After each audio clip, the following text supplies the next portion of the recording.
What helped you process that moment where you said, I can't take this personal, what she's saying to me, even though it hurts, because you need her too.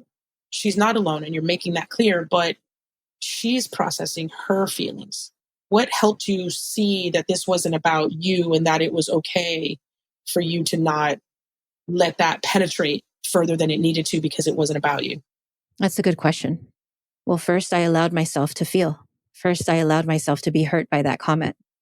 First, I gave myself permission, right? To be like, ouch. Well, that hurts. Well, that sucks. Sure. Well, that's fucked up.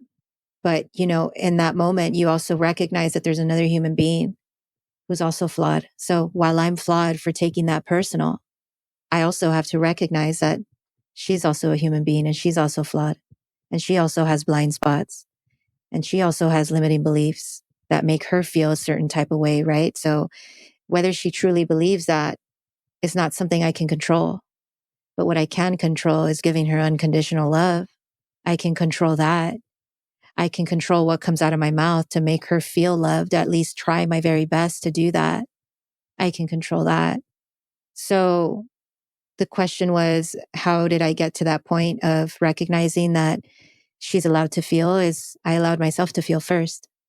But then it's not acting upon those feelings. It's letting those feelings come through, say hello, pass through, and then they go, and then you get the clarity, and then you get the insight.